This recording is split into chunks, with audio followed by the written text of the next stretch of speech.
Yeah, so thank you again for joining today's session. So today is day 2 of our IEEE Startup series, courtesy of IEEE YP Kenyan section, and of course powered by IEEE Region 8 Entrepreneurship Initiative. So this is just a brief of what we'll be sharing today. Of course, this event couldn't be possible without this awesome team here, starting with Charles Martha. I don't know if she has joined the session. Charles, okay. And then we have Nicholas Kabingu, who is our treasurer. Nick, I don't know if you have joined the session. Yes, okay. I'm here. KG. Yeah, you can say hi to the team. Hello, everyone. I'm Nicholas Kabingu, IEEE Kenya Section Treasurer. I'm glad to have you all here. Perfect. Thank you, Nick. I don't know if Nashon has joined us. He's our treasurer.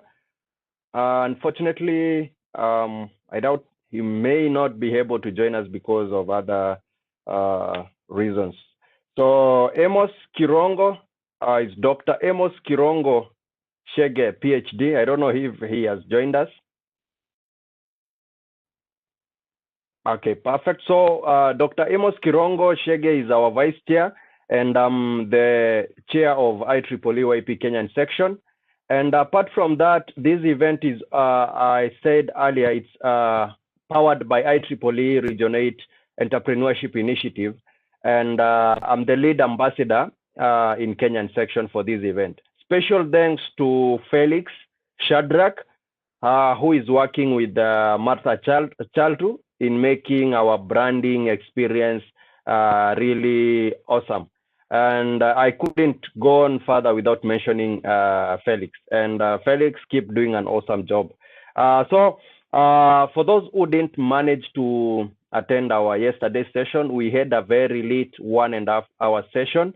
And the session was really all about having an intro or rather orientation to what this event will all be about. And we really had a really deep session. And also now trying to get a glimpse of Entrepreneurship 101 from, of course, Mohammed, Janati sharing her journey, and also going through to Muthungu, a local USB cable manufacturer in Kenya. So it was really an interesting journey yesterday, and today we are proceeding now with even more lit event with 2 of the gentlemen that I've known for more than almost 7 years now, I will say so, and they have really been an inspiration to me as an individual. That is Oliver Mandila and Brian Nyagol, and they will be taking us through business planning and organizational structure, because this event is structured in a manner that we're supposed to move from the introduction as we prepare those ones who will be pitching, and also as we learn throughout the journey till the last day. And still, Charles will be telling us what we'll be doing on Saturday, especially for those ones who are present in Nairobi. So before I move further, welcome Nick to do a checkup of yesterday's event, and also take the honors to introduce our speakers. Welcome, Nick. Okay, thank you, Kenji. So yesterday was a very interesting session. We had over 80 participants. I hope we'll have the same today. Looking at the participants, the number is still increasing, so I hope we'll be above 50 by the time the session starts. So at least our first feedback was rating of the session yesterday. We got a 9.2 with some of them. Okay, some of us giving a high of 10 and I think a low of around 8 something. So it was an average of 9.2, which was good. So I hope we'll try our best and maintain such a rating today and also with the other sessions. Also, we had a second questionnaire. Go to the next slide, please. Yes, some of the expectations from the members that had joined yesterday. So we like as in networking, business ideas, coaching. Some of a lot of people are talking about mentorship. Yes, and some people just give us some feedback like the session was great and all that. So I really hope the speakers will we talked to some of the speakers, so I'm not really sure what they have prepared, but one thing I'm sure of, it's going to be amazing. So today we'll have our first speaker, who is Oliver Mandela. Oliver Mandela is a co-founder in 369 Ventures Incorporated. And so the 369 Ventures was co-founded by a team of 3 and is adopting a global outlook by designing and developing innovations and solutions that traverse borders, riding on the power of the internet. So I would like to take this opportunity to invite Oliver Mandela and so that he can explain more on what he does and today's topic. Thank you. Welcome.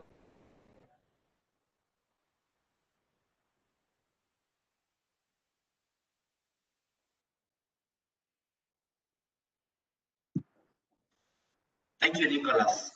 I hope I'm audible. Can you confirm? Yes, we can hear you, but it's not really audible. I don't know. You are kind of very far. Okay, how about now? Is it better now? And although there is an echo, I can hear some echo. I can hear some echo somewhere. I don't know. Okay, give me 1 minute. Let me get my headsets on. Okay, perfect.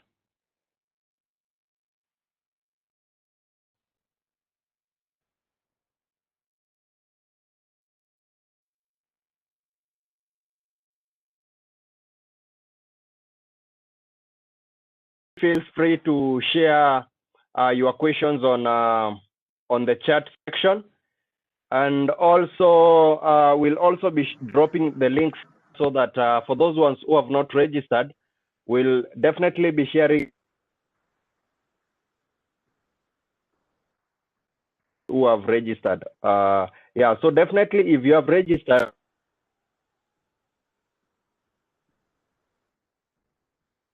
profiles and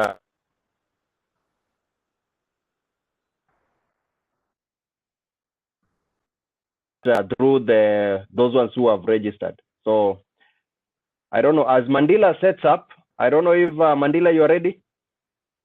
Yes, I think I am. I don't know if you can hear me now. Mandela, is it okay? Yes. Yeah, can you hear me now? Perfect. Your sound now is very clear. Great. Thank you so much. Yes, we can hear you loud and clear. Okay. All right. Thanks a lot, and thanks, Nick, for that generous introduction. I really am honored to get into speak in this session, especially following an invite from the IEEE. It's such an honor for me, especially to also talk to the great people I see in the attendance list. It's not something I take lightly, and I have done my best to prepare for this session. I hope that our standards today will stick at 9.2 or above.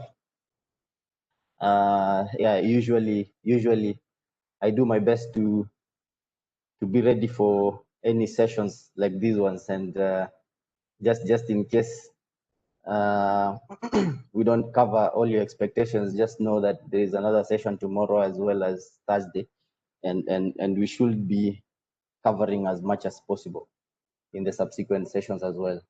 I think when I was told to speak about organization structure, I knew it's a heavy topic, because this is essentially what is the core of startup businesses, and virtually all businesses. They are organizations. So I really struggle to know what to speak about and what not to speak about, especially given the time that we have. It's brief. And just for your information, as I speak to you, what I'm sharing are personal experiences as well as lessons that I've learned over years. I'm here in my personal capacity. I may not be representing necessarily the opinions and professional expertise of PricewaterhouseCoopers. But just to start as off, just to baseline this conversation, an organization, basic definition, is a group of people who have come together for a particular purpose. I am trying to avoid the use of who are organized around a particular purpose, because it's not fair to define a word with itself. But the reason why organizations exist is to create a product or service, to add value to society, and to get things done. I think those are the three definitions I give to organizations, whether big or small. And usually... Excuse me, Oliver. Yes, Gidinji. I don't know. Do you have slides so that you can just share them, or it's just okay? Sure. Yeah. I do. If you have them, you can just share. Perfect. I've just made you the co-host. Correct. Thanks. I will be sharing a screen, but right now I just wanted us to start a conversation around this concept, so that even as I share the screen, perfect. That's fine. Thank you. We have a background information. All right. So what I was saying is, you get into an organization to achieve results in large scale, and those are results that you cannot achieve when you're working as an individual. And the theory around organizations usually is that when people are organized for a certain purpose, they work systematically to achieve those ends and means, and they abandon what we call gut feel, simple intuition, just to make sure that they're achieving results that are more than the individual. If I have to just give you a flavor of what organizations look like, and I'm assuming that all of us here could either be working for an organization or have experienced it at one point or the other. No matter how well designed an organization is, it's only as good as the people who live and work in it. This is a statement by D. Hawk. I remember yesterday, Mohammed told us about startups, how difficult they are, how they are not easy. And I wanted just to expound further on that. I think, as with many adventures in life, solving problems is a thrilling process. It's actually fulfilling. And people who get into organizations and start a business usually get into them fully aware of what is going on. And the aim is usually to solve a problem in the society. That problem ordinarily is an opportunity, and they have a value proposition, and this is the solution that makes them come into the organization. And they usually have the reason they believe they will succeed. And so that is the competitive advantage usually that they come to the table with. And then a plan for succeeding. and that's the business model and the execution plan. So I'm going to share with you my screen, some of the things that I personally believe are very important when you're considering a startup, especially organizing and establishing one. Let me know, Gibinji, if you can see my screen now.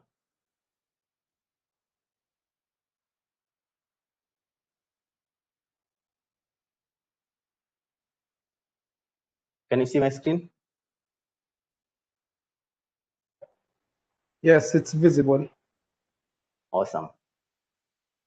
So when you're talking about organizational structure, these are the things that I think are very important, and a lot of times we get involved in activities. Yet,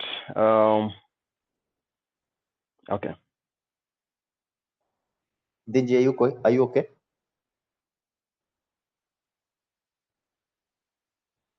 Let me proceed.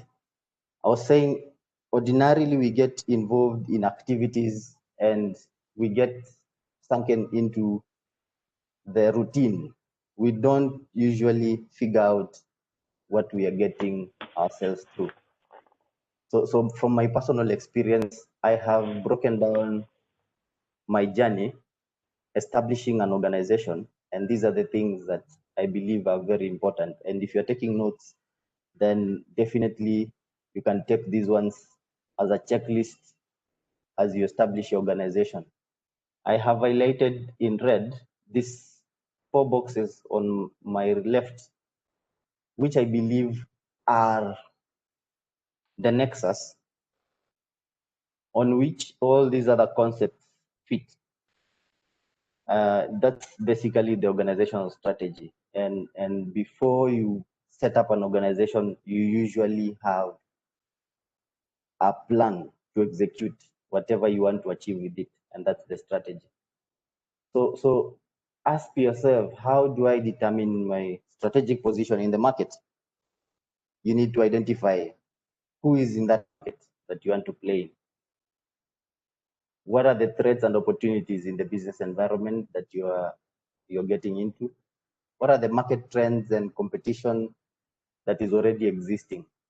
Which people are doing the things you want to do, and therefore, how can you secure a market niche as a result of getting into that space? These customers you're targeting, who is satisfying their demand? So the demand and supply trends in the market. I believe these are important questions. I really think in this conversation, and given the time we have, it's just useful to reflect on the issues as opposed to me saying, this is how you do it, this is how you go about this. Because the starting point with the process is to know what you need to do. So after you've understood what the market is all about, you can do what we call a SWOT. This is strengths, weakness, opportunities, and threats matrix, just to know what makes you different. And this information is available within the sectors that you want to play in. If you're setting up a startup to manufacture USB cables like Mutungu yesterday, you heard what journey he went through, understanding what market he's getting into. And that is the reason why he is successful with whatever he's doing, because he knows exactly what he's getting into. So that's the first part of the strategy. And then now you reflect internally to know what are the ambitions your company or your organization has. And for you to document that, some of the questions that you can ask is, what exactly is this, my startup? But what do I also want to be? So there's the now and the future. That's very critical. It will inform the purpose, the mission, the vision, and the values that you are ingraining into the organization structure. Once you have that, you definitely will define your value proposition. What is the solution you're developing? what are its benefits in the market, and that gives you clarity about what position you are holding within the market. What are the key result areas, and what are the key performance indicators that you will be tracking as you roll out your solution and organization.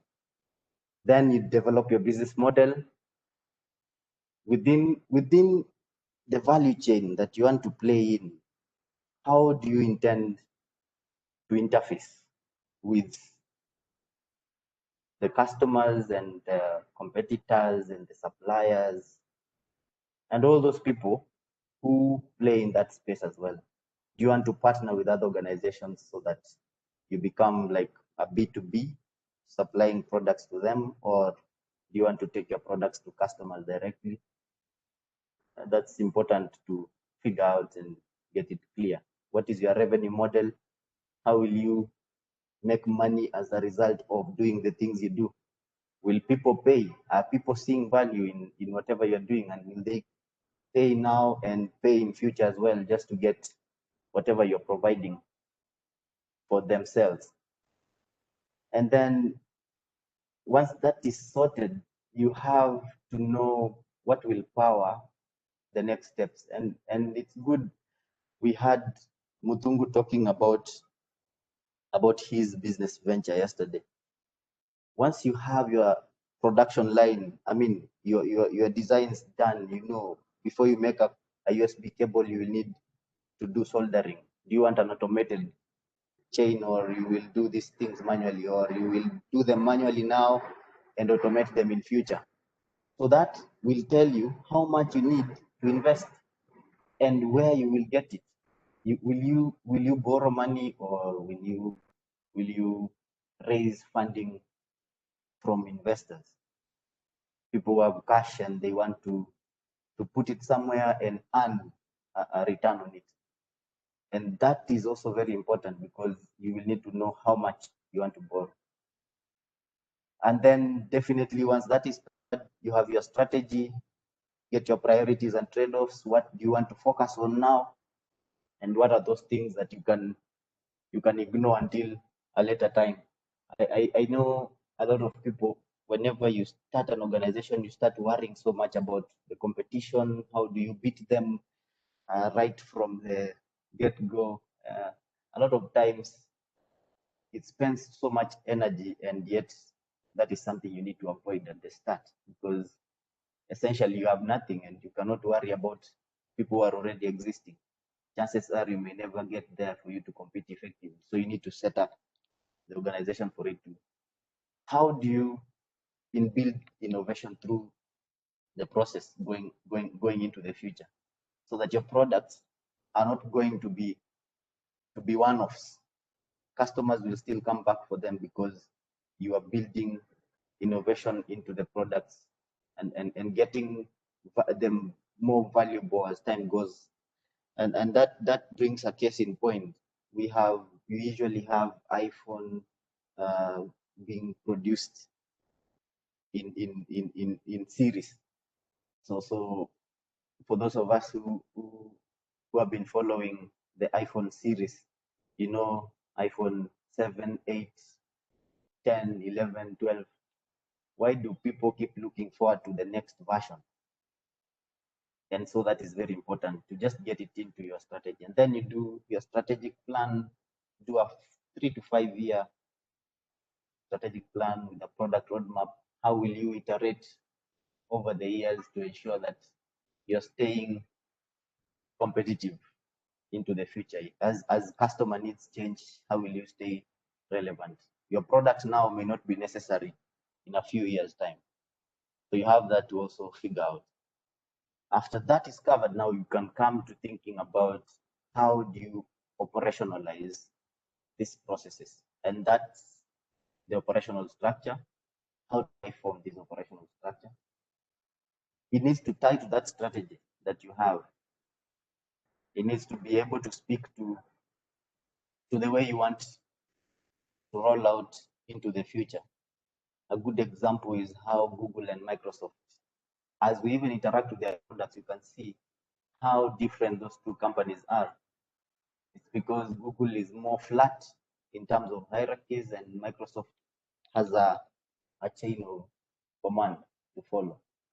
So if you want your products to iterate quickly, you will need to create an organization that is flatter. Decisions can be taken at slightly faster pace than where you have a long chain of command and there's a lot of bureaucracy. So that ensures that you are aligned to your strategy to execute as you had planned. Who are in the decision chain? Are you risk taking, or you are managing risk proactively and therefore risk averse? And that also influences the behavior of the people you're getting into the company. Remember, as an organization, you will need to hire people who have not been there right from the beginning of the organization. So they need to get into a system that is running in a certain way. And that will influence the behaviors that these people come and exhibit into the organization. What are the constraints in terms of establishing your operations structure? Do you have highly specialized skill needs that won't afford to hire people who are not very technical for other roles? And therefore, you may need to have someone technical doing non-technical administrative work as well. Then let's go to the next one. You have the roles and responsibilities, defining them, documenting them, and tying them very tightly with the vision and the strategy of the company, and therefore tracking performance according to what the strategy is. In the strategy, you say these are the key result areas that you want to achieve. So how do you track performance in those areas? And that's now defining the roles and responsibilities. And these documents, I mean, this information is documented, and it's very useful even for business continuity. So it's not something that you keep in your head and you imagine that people will listen to you and follow whatever you're saying. This, and they need to be documented so that people have a reference point. Do you have an organization structure? How will the functional operations, I mean interactions, work? So that if let's say a certain process depends on another one, the handover points whereby products come from one process to the next one, how are they conceptualized? Those interactions are very important, and that will also inform your work environment when you're setting up your factory or your office space, whatever it is. If it's a software, do you want to have an open office where people can consult very easily, or do you want to have corner offices and people in offices so that interactions are minimal? So those are decisions that you take based on your strategy and the kind of product that you're pushing. It will inform whether there's need for physical workspaces, or now that we are working within a unique setting with the lockdown and the COVID, can you still function even as people work remotely? And this process, as you can see now, ties to the purpose very neatly, to the vision and the strategy of the company, and you cannot divorce something from the overall bigger picture. So you can see, even as people get into the organization, they already know how they are fitting in because something has been structured. So apart from that, there is the governance arrangements. How do you lead people? How does decision making happen? Do you want a situation where decisions can be taken far lower in the chain of command, and therefore people can innovate at scale, or you want to limit the way changes happen? And to what extent also do you want people to make decisions autonomously? This affects as well the capital structure of the company, because you can get yourself in a situation where you missed out on how the governance is supposed to work, and you take too much, say, capital from investors, and now they have so much power and they dictate decisions in your organization, and that's a risky situation to be in. Or let's say you have a loan, and now your strategy can't execute in the way that you wanted, just because there are short-term demands that are pressing on you, and that could inform whether you want to actually take money from outside or not. So those kind of compromises can only be informed by a properly functioning strategy. You have stakeholders, as in any business. Stakeholders are very critical, and there's no business that can survive in isolation. You have stakeholders all over, internally and externally, your employees, your suppliers, the regulators, that's the government, and definitely customer. These are your employees, I mean your stakeholders, and you need to really think proactively about how each one of them influences how you execute your strategy. And it's important to have a documentation and a good understanding of who your stakeholders are. And stakeholders usually come in two dimensions. You analyze them based on the amount of interest they have, and also the amount of power they wield. If someone is very interested in what you do and is very powerful, you will need to have a way or a mechanism to manage them. If someone is very interested but not powerful, you will handle them differently, and you don't want to end up in a situation that you are conflicting, or you are misinforming, or you are miscommunicating, or not communicating with a stakeholder that is very critical. So this is meaningful to any organization, just to maintain expectations. Expectations of your stakeholders are the things that can bring you down or can take you up. You need to build trust with customers, to build trust with suppliers, to build trust with financiers, to build trust with regulators, and you want to have an eye on what is your stakeholder matrix. The issue with tax is something we can hardly avoid, and definitely not wish to avoid. So you don't want to get into a startup or in owning an organization or running an organization without knowing what its business, its strategies create risks in the tax front. So it's important to have a tax profile about your company, about your organization.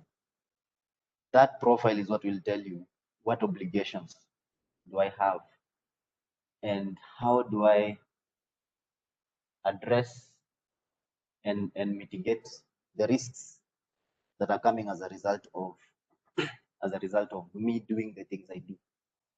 So a good example would be, if you are selling goods, and definitely you need to pay taxes or collect taxes from customers and remit that to the tax authorities. You don't want a situation where you're not able to report on the taxes and get your tax liabilities out of hand. And this is a very highly specialized space, and usually companies rely on advice from tax advisory services. So growing into new markets is another thing that can expose you to tax and different tax jurisdictions. And there are usually arrangements for how you can make yourself tax efficient in different jurisdictions. And now you need to pay attention to how you're exposing yourself to tax liabilities across borders. Optimizing management structure. It's also very important that your operations are aligned with your management structure. So make sure that if you have a unit that has a manager or a head and they're making certain decisions autonomously, they are not overriding governance needs. So say hiring, for instance, or contracting, you want to sign a contract with a new client. The manager of a certain division should not ideally be expected to sign contracts for that division with a client.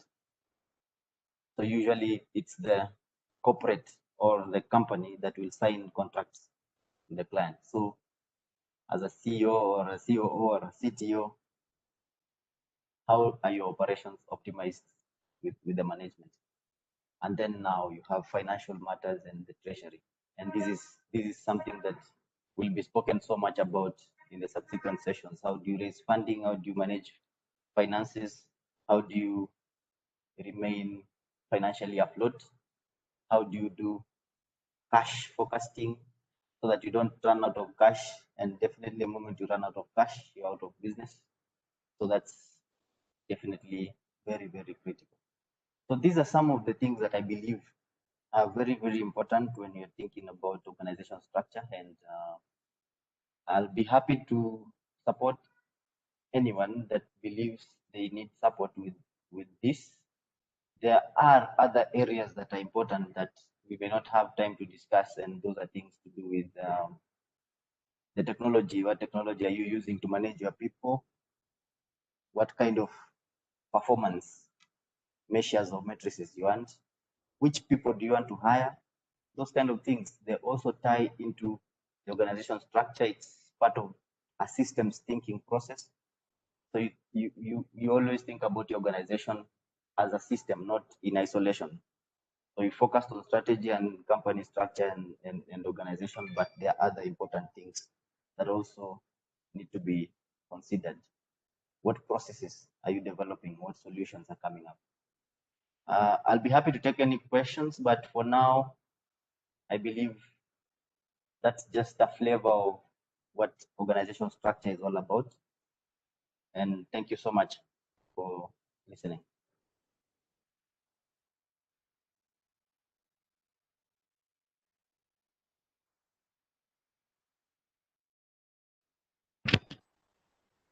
Thank you, Oliver. This has been very, very informative. Okay, let me see if there's any question in the chat. Not yet, but please, guys, if you have any questions, you can send them through the chats. So because of time, sorry about this, Oliver, we'll just go straight ahead to Brian Yagol, but we've had a very informative session with you. So our next speaker is Brian Yagol. If you see this name, you see Brainverse. So he's the CEO of Brainverse Technology, a 7-year-old technology firm visioned to design products and services that help professionals and companies create, sustain, and expand their digital footprint and help SMEs adopt technology to increase their internal operational strength. He's the CTO and co-founder of Afya Planet and also an IoT engineer at Division Shortly, currently working in research and development. So without much ado, I would like to introduce Brian Yagon. Brian, are you available? Hello, hi, can you hear me, Nicholas? Yes, we can hear you loud and clear. All right, thank you, Nicholas. Sorry, guys, I thought by now I would be settled, but I'm still traveling. But I hope you guys will be able to hear me and also see my presentation clearly. So I hope I'm clear until now. So thanks a lot, Nicholas.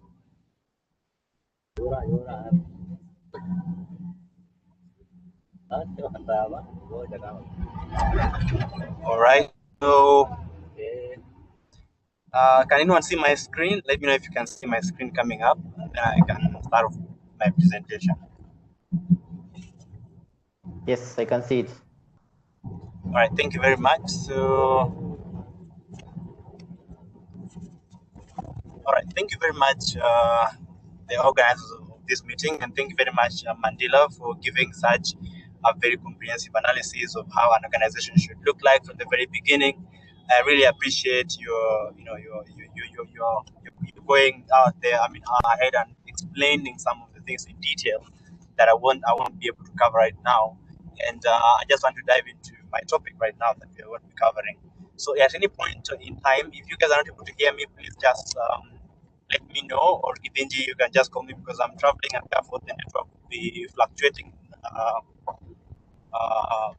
sometimes. So I hope that we are able to keep communications. So today I want to speak to you guys about business operational planning. I know you guys were probably expecting something to do with business planning canvas and those kind of documentation that people normally write when you're starting a business. But I want to go to the things that you won't find anywhere else. Those are things you can find on YouTube. You can find them on trainings, other trainings. But I want to give you something that I know you will not find anywhere else that easily. Therefore, I'm going to give you my 4-point exclusive on business operational planning that I've learned from my experience and also from the people that I've interacted with.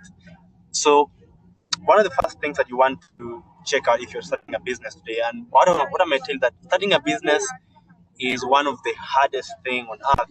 And like I was in another clinic the other day, and someone was saying that every single thing is hard. Every single thing is hard.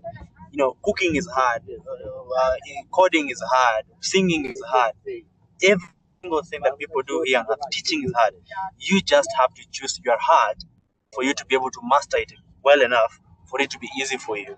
So everything is really, really.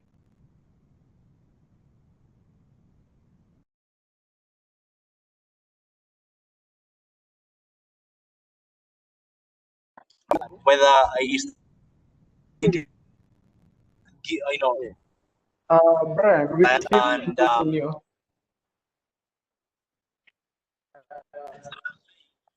Hello, Brian.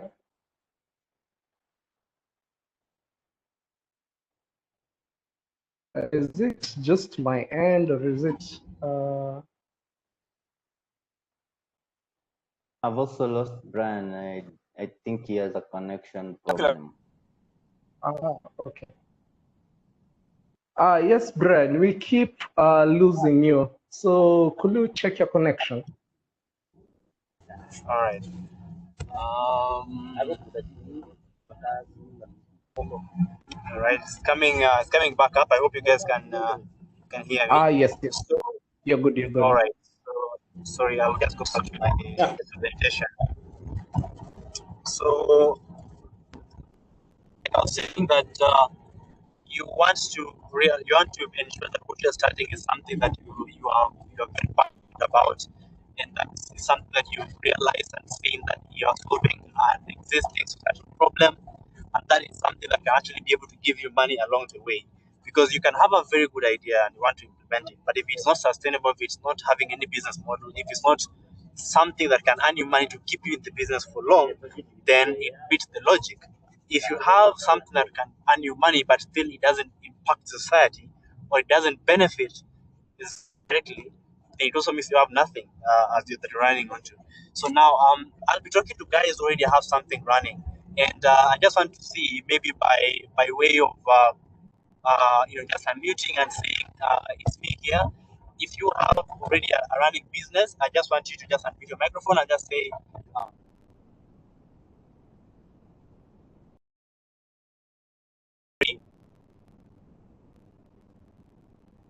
Right now, kindly have whether yourself, whether you have two people, whether you're just one person or five, just unmute your microphone and just say I do. Just be 5 people. Anyone? Business already? Yeah, Brian, I do. I do. Read again.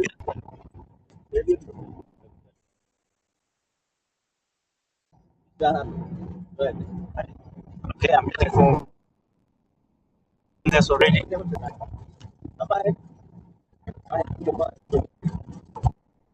All right. So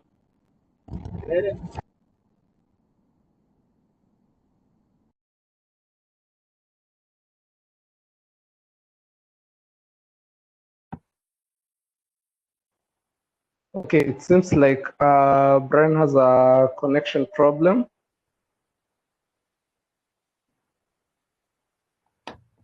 Brian. means that you have things that wake you up in the morning. Products are doing.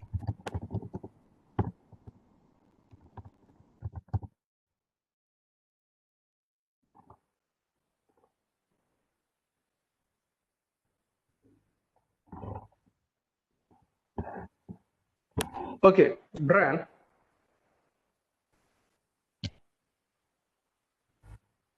Hello, Brian. Okay, is it just me or can anyone else hear Brian? No, I've lost him as well. I think Brian, I've lost him as well. Yeah, I think that there is an issue with the connection. Yeah, his from connection. end.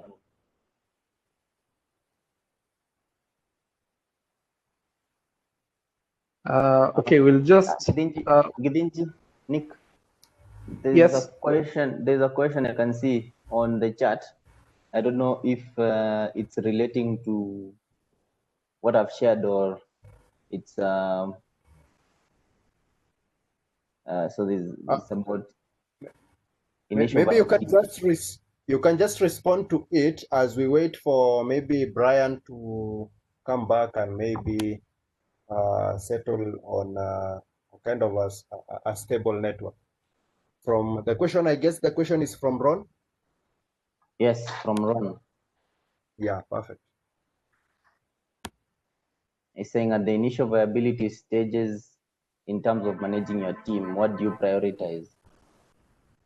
Is it skills and intensive research or focusing on a particular project, learning through trial and error? I wouldn't say it's one or the other, because at the initial stages, you're always in a situation of more or less firefighting, because there's so much moving parts in any organization, and as you set it up and as you come to grasp with the things that are involved in that organization, definitely there'll be so much firefighting. But I have seen situations where organizations tend to hire very quickly, and that becomes a problem, because you, as let's say a CEO of your company, you need to know what is going on in your organization for you to know what to expect from the person you're hiring into your organization. So you need to really be at home with the things you're doing and be ready, therefore, to delegate them to someone else. I wouldn't say it's prudent to hire very fast until things are looking like, yeah, they're slipping through your hands. The point about now, say, co-founding, getting someone you can work with to develop your organization, that's slightly different from hiring. And definitely when you're dealing with a co-founder, you're obviously dealing with another human being, and they have their own interests. And if it's now interacting with them at that very early stage, there needs to be some agreements and trade-offs that you need to really get clear. I think with setting up an organization, it's about agreeing on so many things, because there are so many things that can go wrong. There are so many things that you can assume, because me as Oliver, for instance, I'm getting into this because I want to make it work and solve a certain problem in the society, and in the process be paid for it. But you get someone who may not necessarily have the same ideologies and vision as you have. So validating everything, agreeing on everything becomes like the game plan at that point. I wouldn't say it's trial and error. It's more or less just getting on the same page about so many things, including the capital structure. How much will you own out of this company? And therefore, as a result of that ownership, how much weight are you carrying in the process? Are they coming in as financiers, or as co-founders, or as both shareholders and co-founder? So getting all those conversations going is very important. And once that is done with the co-founder, you're able now to plan for your employees, whether those employees will be given shares or they will be paid. I don't know, Ron, if that answers your question, but I think every Oliver, situation is unique with startups. Yeah. I meant in terms of co-founders. Oh, great. All right. So, Yeah. With co-founders, in my opinion, there is no playbook for it. I would be very shocked to see anyone saying that you need to have a co-founder who looks like that and like that. I think it's important just to have conversations with co-founders. It's all about conversations, talking and talking and talking about everything, right from even the people you are bringing on board as shareholders. And there's a conversation that people usually don't have at the start, and usually that is, for how long are you willing to put your time and resources on the line? And this leads to a concept called vesting. How ready are you to vest into this organization? So agreeing on the timelines.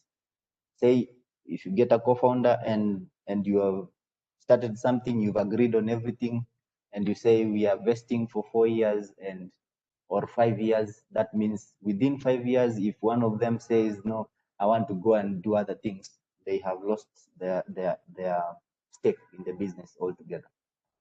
So it's, for me, about conversations. There's nothing. Ron? Yes. Ron? Hello. Can anyone hear me? Yes, I can hear. Is that that's Brian? Yes, it's a brand. All right. I hope you Are you can hear happy? me. Yeah. Can you hear me? Yes, we can hear you, but your connection is still an issue. Yeah. See. So, all right. Let's try it again if I can proceed and see if we get. Okay, Brian? let's just. Brian? Yes. Hello, Brian. Can you hear me? I can hear. Yes, Brian. Perfect. This is Kitinji Muriungi. just a quick question. How long will it take maybe for you to get settled somewhere so that maybe we can have a kind of a quick session? At this point in time, it's beyond my control. I thought I would be settled by around 7, but that didn't Okay. happen because my journey got a bit long. So Perfect. I'm not really sure. That's why I'm trying to see if I can make communication right now. But I don't know Okay. what you can do from your end to help me with that.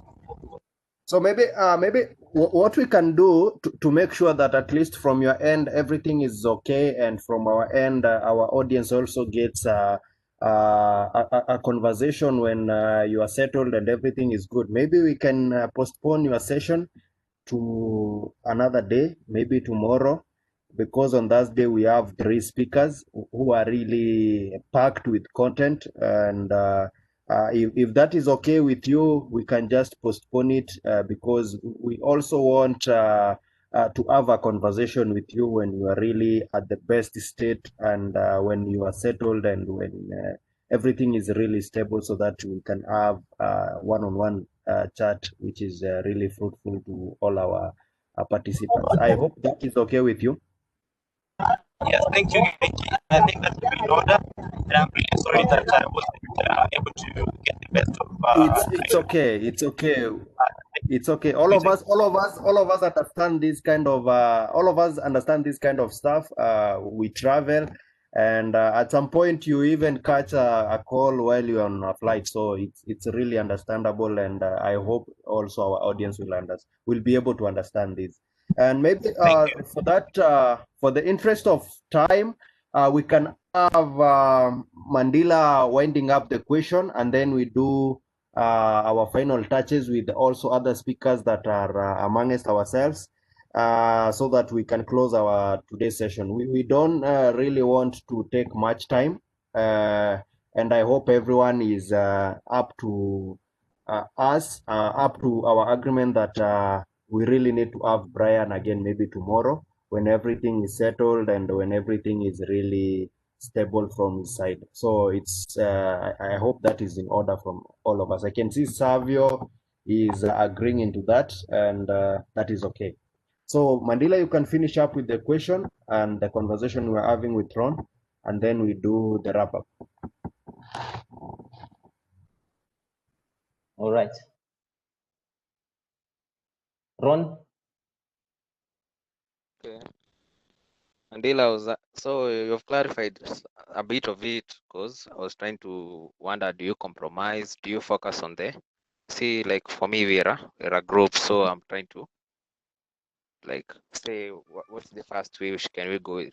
Because we're trying to know what role will everyone play in this startup. So do they come with certain skills first? Do they go and learn all the skills? Because let's say in IT there's a lot of languages, there's a lot of things, some are hectic, there's machine learning and all that. So what role does everyone play? And you cannot say that everyone will spend their time learning, and maybe the project will not involve a certain, let's say, skill or language that you learned. So you'll find yourself with something that you are not using. So some co-founders will find themselves that they're not contributing as much as another person. So how do you prioritize that? Yeah, I hear you. I think there's, for me, with a lot of the things I've seen as well as what I've gone through, when it comes to co-founder relationships, it's usually more of chemistry than anything else. Definitely, you have to have a reason for you to come together to do an organization together.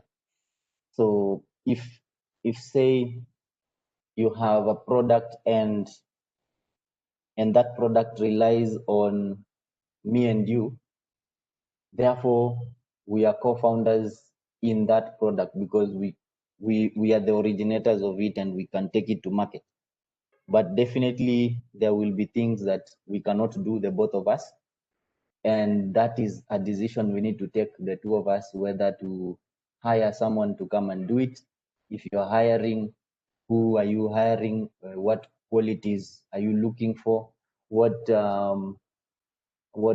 skills and attitudes of this individual hiring are you looking for?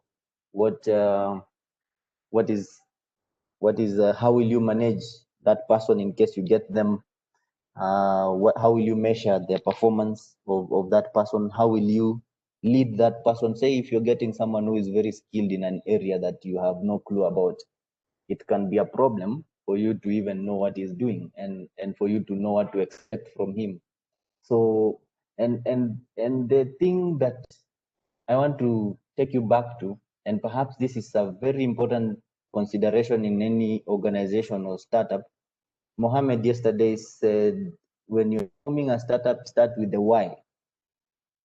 If you don't have a reason good enough apart from making money, then you are starting on a very weak foundation, because money cannot really be a good enough reason for anyone to start a startup or for anyone to start a business.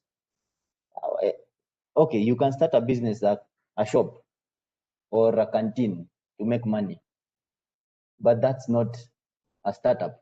And the definition of a startup is an organization that solves huge problems at scale with the potential of even going worldwide and achieving impact in different locations in the world. That's the definition of a startup. And for you to have such an organization, you have to really have a compelling reason, because money usually comes. Finally, money usually comes. So if the reason you started this organization is for money, what happens when the money is there now? Will you walk away and say, okay, now I'm happy, I can go, because you've achieved your reason for what you are doing? So there must be the why, and the why is, say, to solve a transportation problem. Before you finally solve that problem, you will have done so much, you will have gone through so much, you will have gone through so much disappointment with the status quo, with stakeholders in the market. You saw how Uber struggled to land in Kenya, and there were even drivers getting harassed when they sign up for Uber, but that did not stop Uber from rolling out.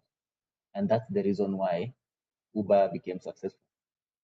If you look at companies like the big ones that you know, General Electric, they usually, if you Google that information, it's available. There's no company that was started to make money. So have that in mind. With the co-founder, you can overcome any challenges. If you have a purpose, you can overcome all those challenges. You can hire people and outsource certain services to help you achieve your purpose. Thank you. So maybe just to add on something that Ron has asked, I think he asked, and I don't know if Ron was really aware. He mentioned a name.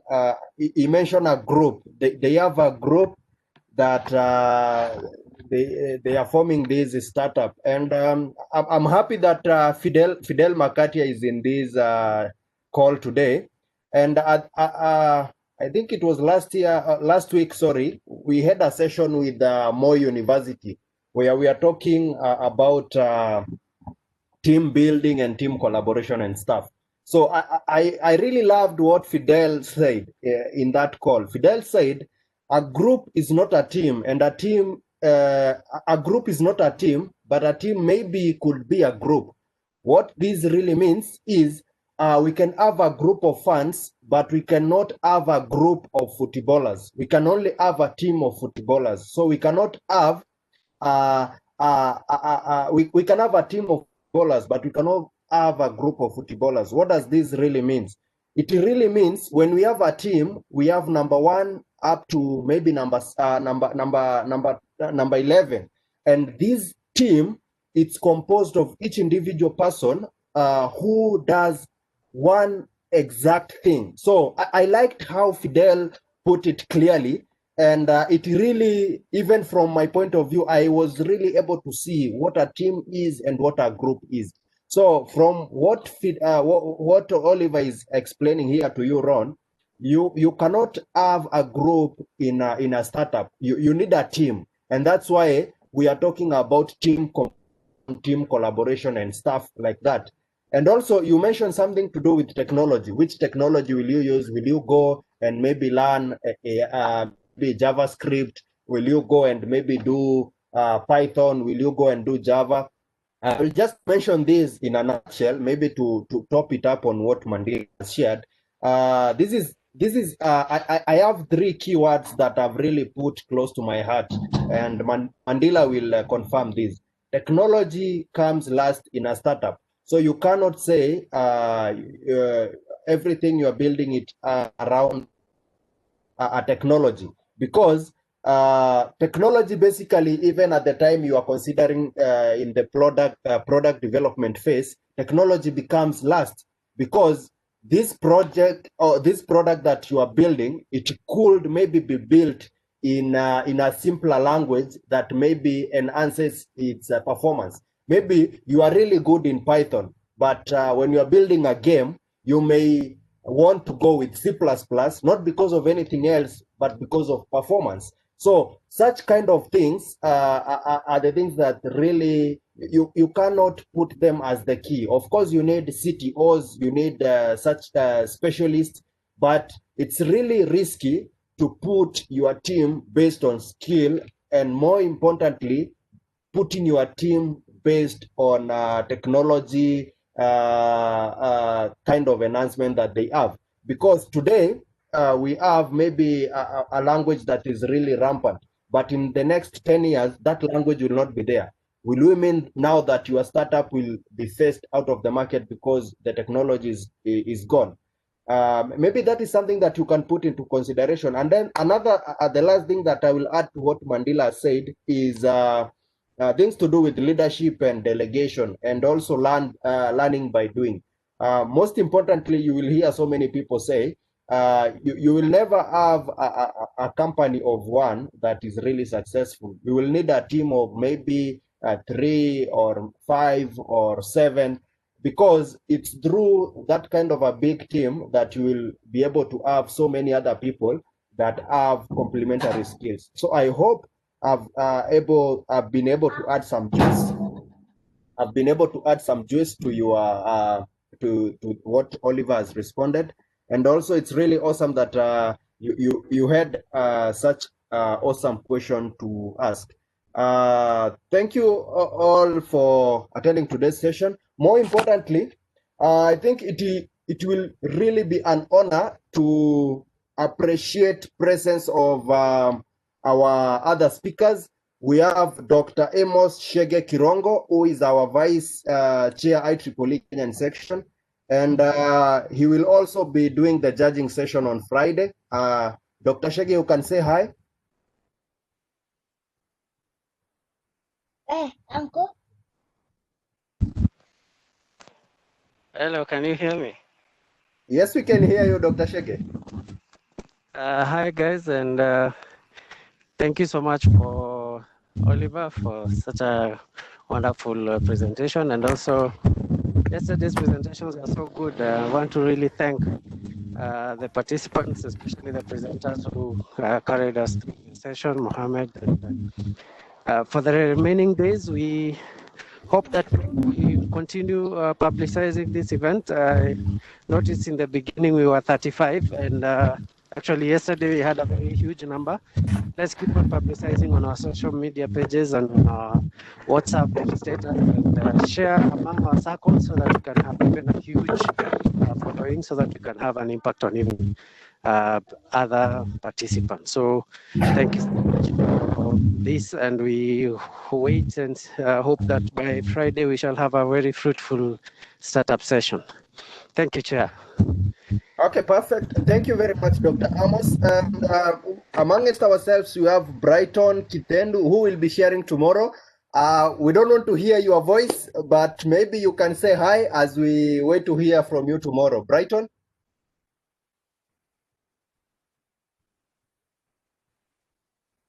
Okay, seems that you're not there. We'll go to the next one. I don't know if Savio is here. We'll also have Savio as our judge on Friday. Savio, are you there? I'm here listening and learning. Perfect. You can say hi. Hey guys. Okay. Perfect. So Savio will be our judge on Friday, and then we have Rotich, who will be sharing on Thursday, amongst Monamkasi and the global communication director of AMREF, who is Liz Ntonjira. So Rotich, you can just say hi. Hello guys, hi and thank you for the opportunity. See you on Thursday. Okay, perfect. See you all, guys.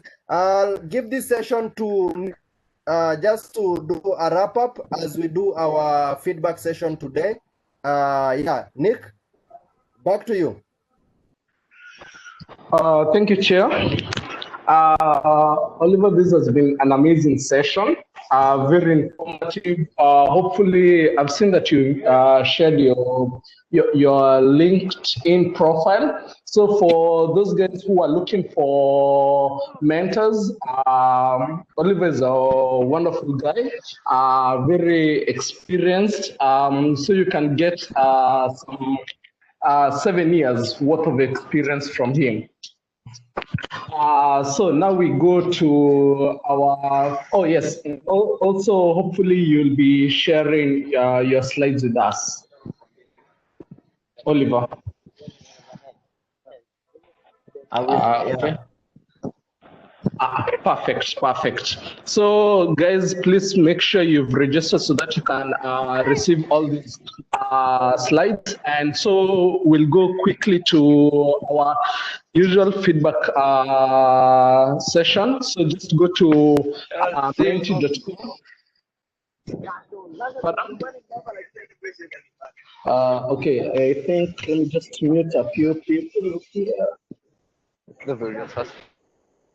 Okay. Yes, just go to menti.com. The code for is 614249.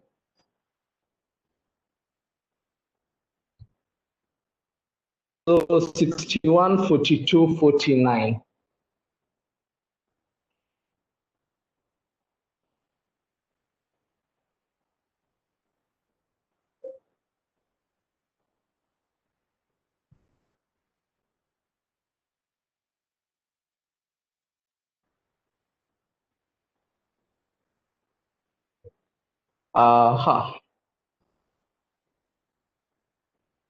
Okay, so you'll find your question there. What are your expectations for tomorrow? I really hope we met, or in this case, Oliver met your expectations of yesterday from this session. So kindly throw in some suggestions, words there, just something.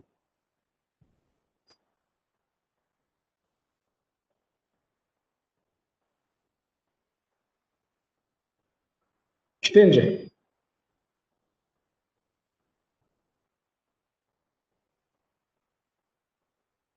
What do you guys expect from in tomorrow's session? Give us your feedback. We'll share your feedback with tomorrow's speakers. So just 1 minute for this.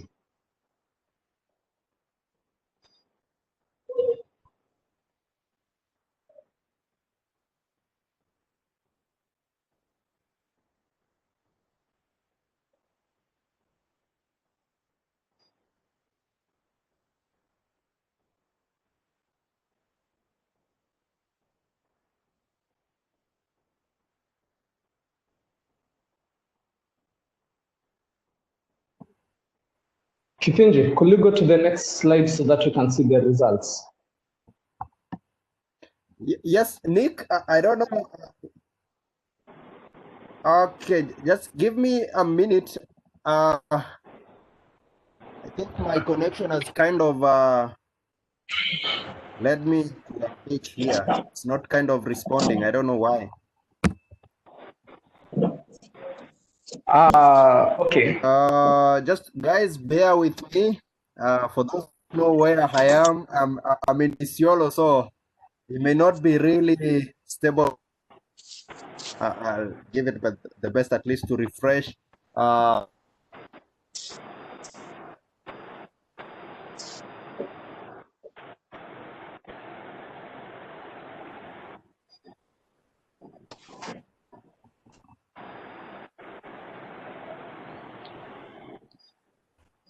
I appreciate everyone who is giving us their feedback in the chat as well. Keep it lively. Yeah.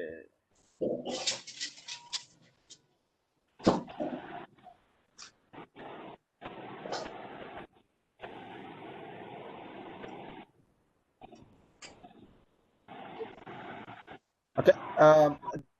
Which slide you are seeing? Maybe we can just work. We can just work.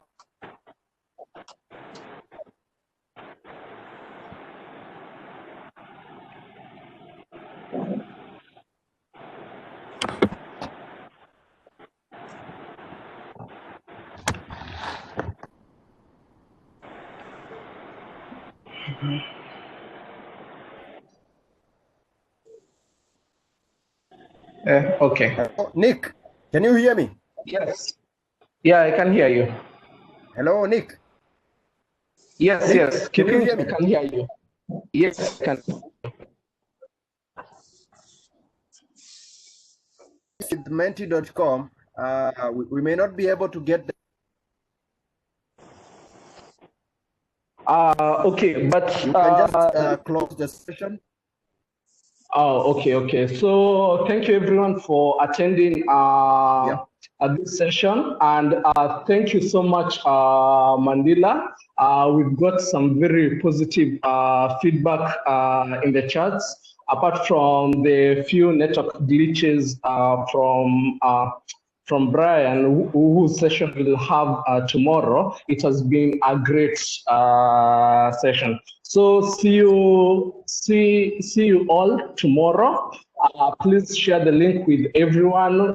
If you see a colleague or a friend or a former schoolmate who is not in the meeting today, share the link and make sure they come in tomorrow. It's gonna be lit. So goodbye and good night. Thank you.